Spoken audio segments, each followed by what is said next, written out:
Yo, what's going on YouTube? It is your boy GZTV back with another video. Sorry if my dog makes a lot of noise. She's pretty fucking annoying. But we are here I love my dog, but we are here with the 2013 found footage horror anthology film produced by Bloody Disgusting and Roxanne Benjamin. We have VHS 2, one of the most disturbing, one of the most creepy, one of the most scary, frightening, whatever you want to call it, movies I have ever seen. VHS 2, man. I mean, my God, I've never seen something quite like this movie. You know, we got the plot, we got the critical reception. I know we have a bit of a glare on the light. I will try to fix that as we get into the next clips. Let's go. This will probably be a long video just because the plot is super, like, intricate and crazy. Like, there's so many different parts, so many different, what do you call it, like VHSs. That's why it's called VHS, because they're playing a bunch of tapes that this fucked up kid used to collect. And it's pretty much like going on like the dark side of Twitter and finding some crazy shit about like the cartel and stuff like that. That's literally what this movie reminds me of. So yeah, and I have the light on the background because I am paranoid after watching this movie. It's so fucking creepy. But the film is presented as an anthology of short horror films built into a frame narrative which acts as its own short horror film. So each short film is linked together with a concept of found footage. Each segment is from the VHS tapes found in the first film. So yeah, it's super interesting. I don't think obviously these VHS movies have been around before this, but you know, it's crazy, dude. Like, I don't know. I don't even know what to say. It didn't do great in the box office or anything like that. Like, it actually kind of flopped, but like, it's a good movie. So getting into tape 49, which is like the frame narrative, we're getting into the prologue of the movie. So this is directed and written by Simon Barrett, and it's interesting because there's a different person that like written and directed everything. So a college student's mother requests that private investigators Larry and his girlfriend Aisha, who are kind of the main characters, look into the disappearance of her son Kyle. After breaking into Kyle's dorm, they discover a large stack of VHS tapes and a laptop that contains footage from tape 56, which we are going to get into soon. So after clicking off the video, Aisha discovers the laptop is still recording. So on this laptop recording, Kyle discusses the VHS tapes, and Larry tells Aisha to watch the tapes while he inspects the house, to kind of get more intel, kind of get more clues as to where this guy is. So as Aisha watches the first tape, a figure appears from the shadows. It's so fucking creepy. Like, as she's about to pop them in, he always, like, shows up. It's so fucking scary, to be honest with you. So we're getting into phase one, which is the clinical trials. This is directed by Adam Wingard, who's, like, the huge guy behind this movie, and it's written by Simon Barrett again. So this takes place in a doctor's office where Herman Middleton is fitted with an ocular implant to replace his right eye, damaged in a car accident, obviously enhances vision. The doctor informs Herman that he may experience some glitches as the implant is still in its experimental stage.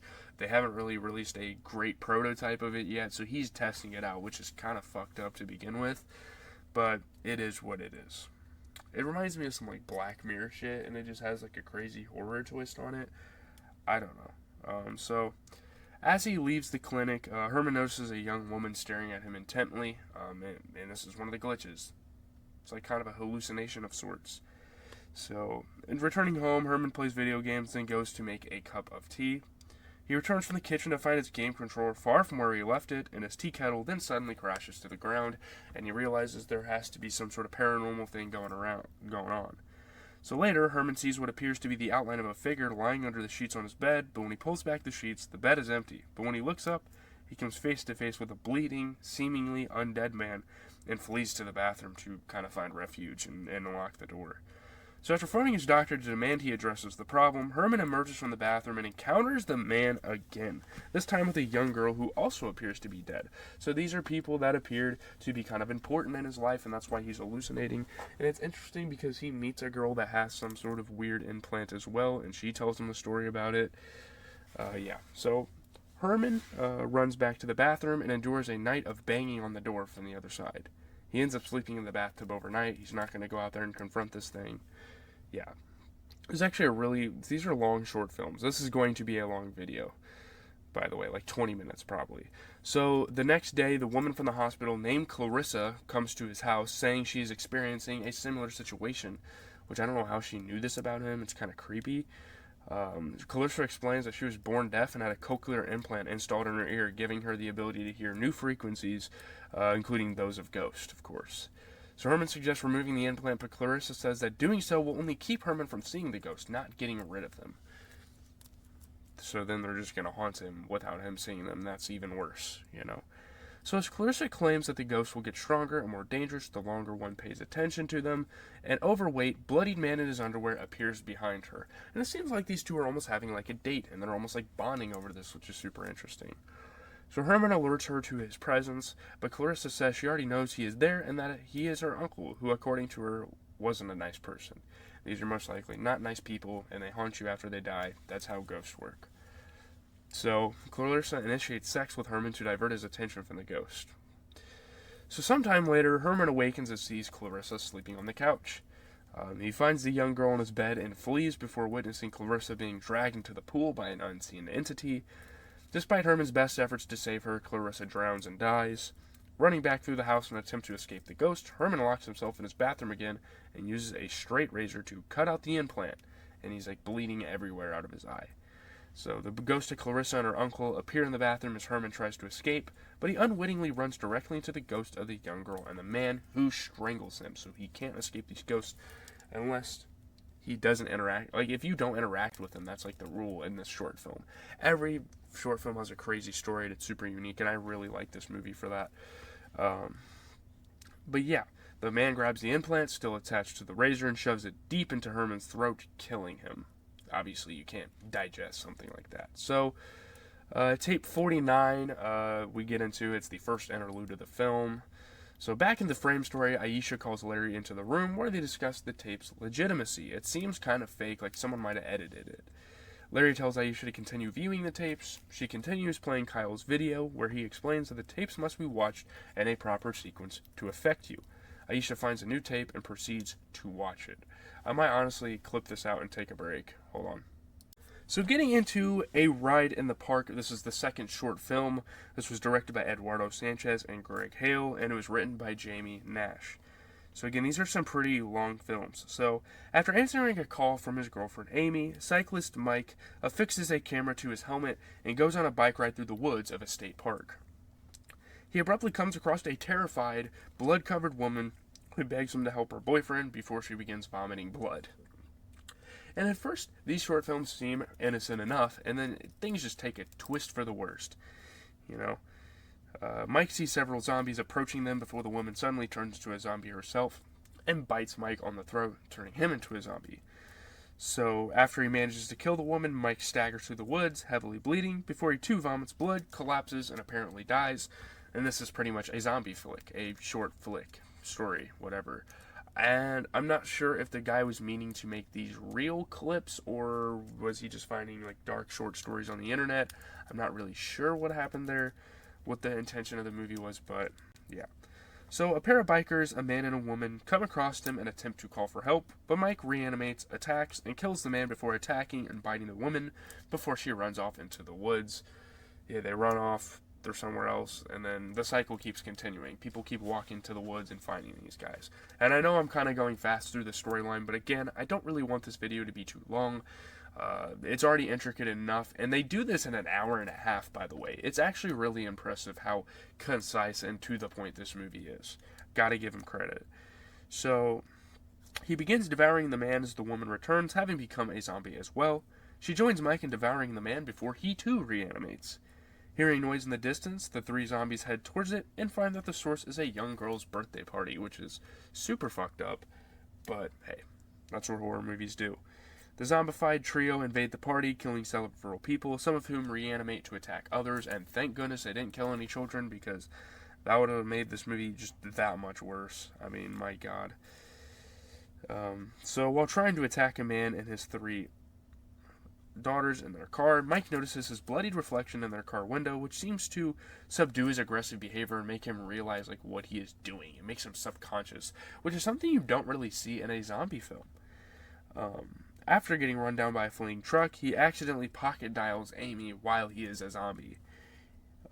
Mike is shocked back to a semi-conscious state upon hearing her voice, and it brings back memories.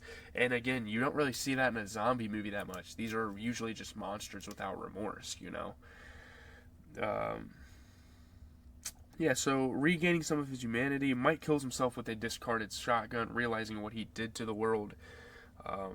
And yeah, it's so fucked up, man. It takes a sad twist. At first, like, yeah, guts, gore, zombies, yeah, and then he just realizes what he did. A subconscious zombie, like, that is such a crazy concept. But getting into tape 49, which is the second interlude of the film. Again, this is where they part ways from the short films and get back to the main story. So back in the frame story, Larry re-enters the room and finds Aisha staring at the TVs in a hypnotized state with her nose bleeding, and something happened. She was deeply affected, clearly, by these movies, these short films. So, after being woken from her trance, Aisha says she has a migraine.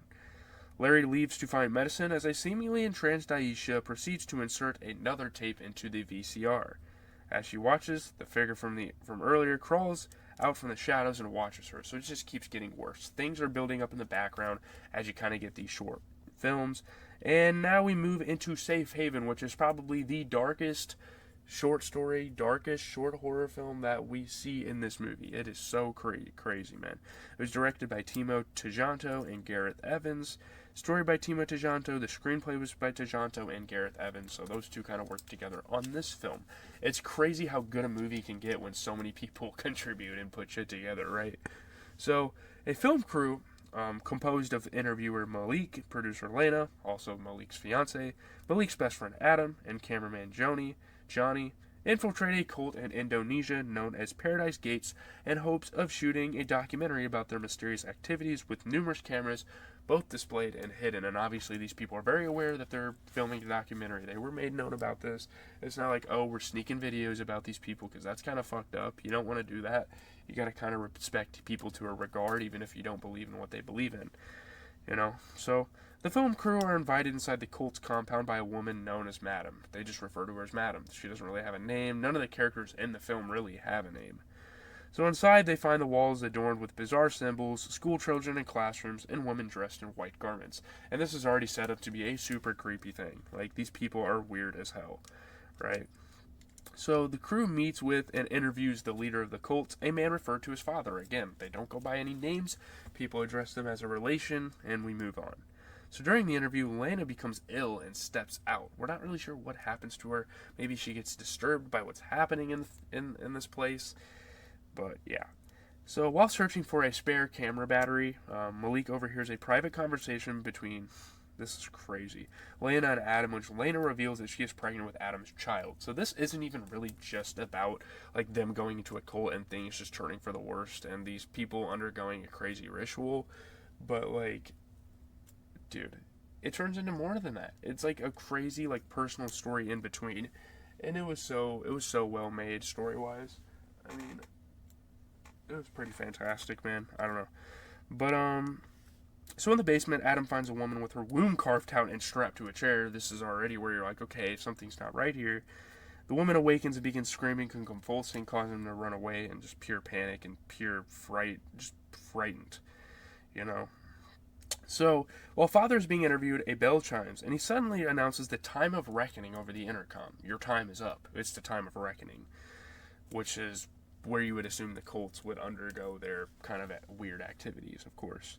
So the cultists begin a mass suicide via poison and gunshots, while Johnny has his throat cut by Father after repeatedly interrupting the announcement. Like, this is important to them. This is where they go off into the sunset and be immortal or whatever they believe in. And it's like, what the hell are you doing, dude? Shut the hell up. You know what I mean? Like, why would you even interrupt this man? Like, seriously? So Elena is abducted by several women in surgical apparel, and Malik is shot dead by one of the cult members. So the camera crew and everyone in this place start to die left and right. So, yeah. So, as Adam attempts to rescue Lena, an explosion knocks him back. After watching a figure crawl across the ceiling, what the fuck happened there? He stands and attempts to advance into the fiery room, only to be intercepted by Father, covered in blood with the cult symbol inscribed on him, who tells him the time has come, then proceeds to explode into a cloud of blood and organs. And there's obviously a lot of fantastical things, like fantasy elements of this film. There's a decent amount of this film that's like wouldn't ever happen, like the zombies, the aliens that we're going to talk about later, and obviously him exploding and this like demon coming out or whatever. But yeah, it's obviously just like folklore and stuff like that.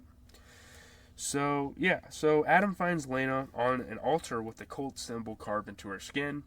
He kills Madam, but is unable to save Lena, watching as the demon the cult worships, which resembles Baphomet, which that's probably who it is, tears its way out of her body and kills her, obviously. Literally fucking bursts through her body. She's not going to survive that, of course.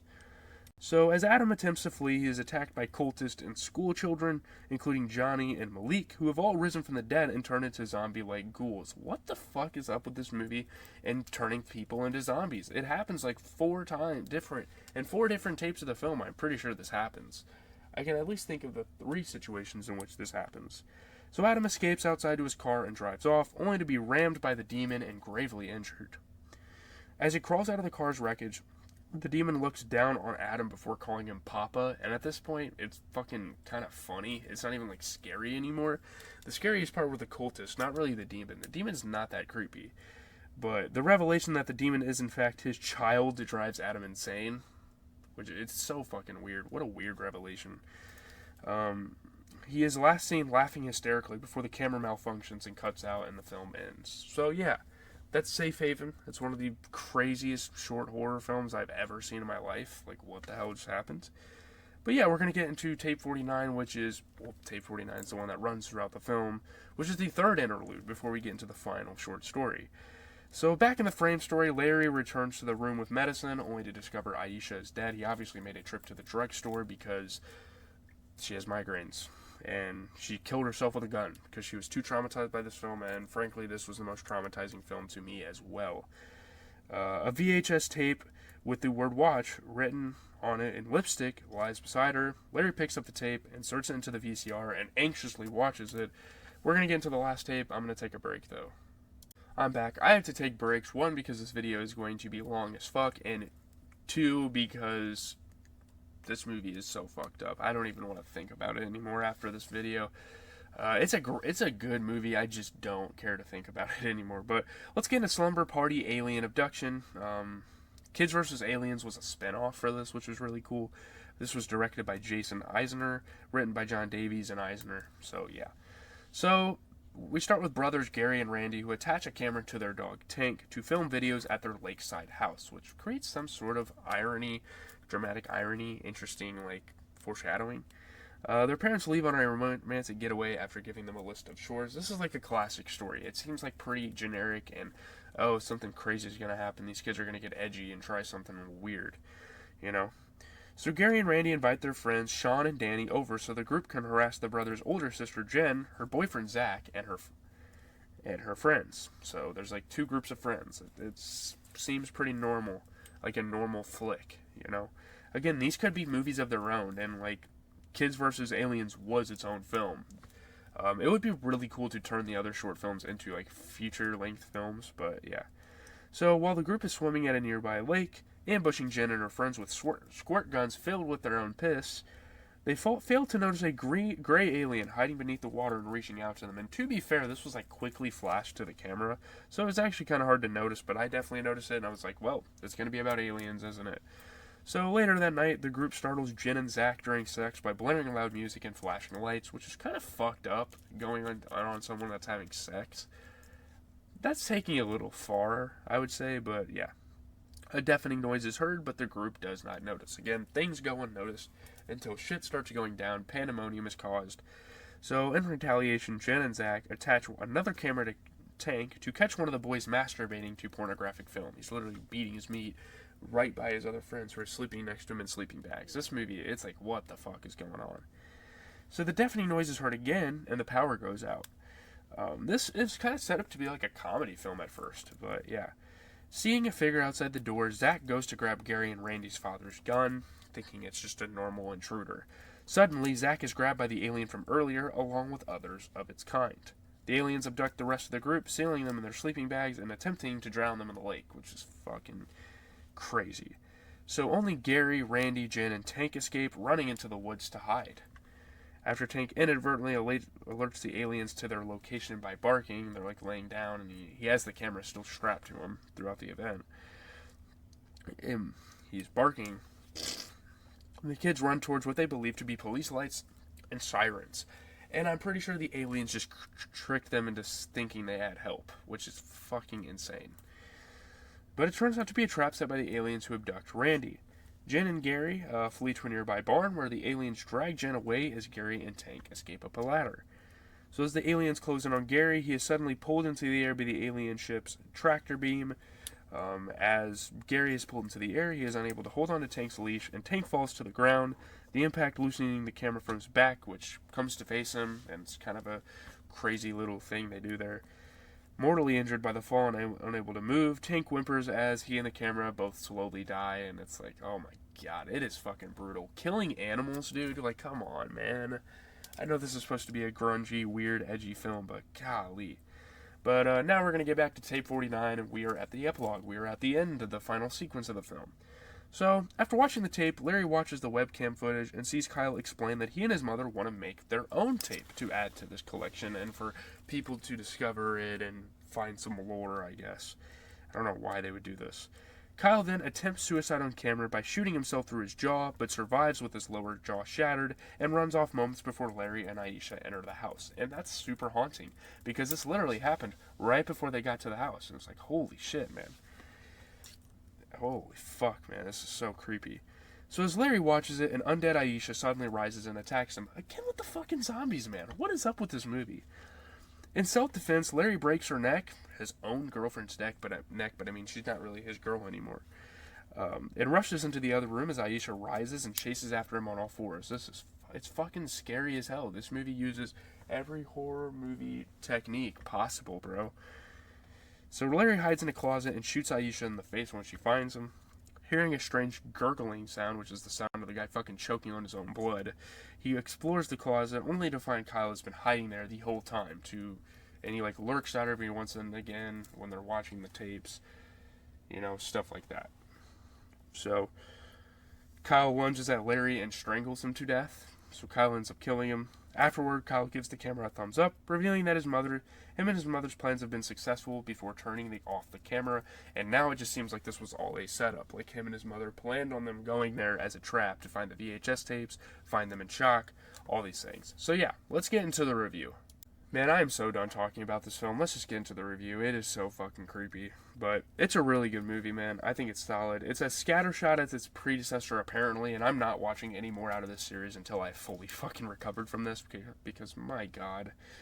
VHS 2 rounds up enough horror filmmaking talent to deliver a satisfyingly nasty, albeit uneven, dose of gore.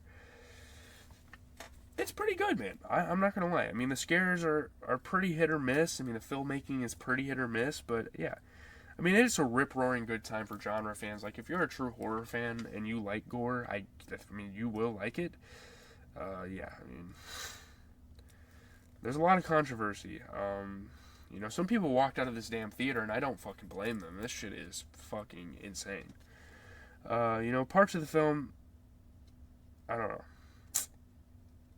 The slumber party alien abduction was a sleepover invaded by psycho kidnappers, as opposed to aliens, it seemed like, told from the perspective of a GoPro camera attached to the back of a dog. A ride in the park was a tale of a mountain biker pursued by flesh-eating zombies rather than turned into one himself early on. I don't know.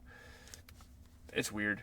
I don't really know how to feel about this film. There's a lot of interesting things. Like, you can watch other YouTube videos about people, like, going deep in depth. I'm just here to give you guys my thoughts, kind of talk about what happened, kind of have a discussion. So if you guys have anything to say in the comments, please let me know. Please do it. We're open for discussion on this channel always. I know this is a long video, but I am finally out. Leave a like, comment, subscribe. There were a lot of short films to get into with this one. A lot of intricacies. A lot of pretty good plot structure. It's a good movie. It's just, I don't know if I want to return to it again just because it is so, oh my god, I don't know if I can handle shit like this. It's just such a surreal experience. I don't know, man. I'm going to post this, or I'm going to edit it, get the clips together, and yeah, I'll catch you guys in the next one.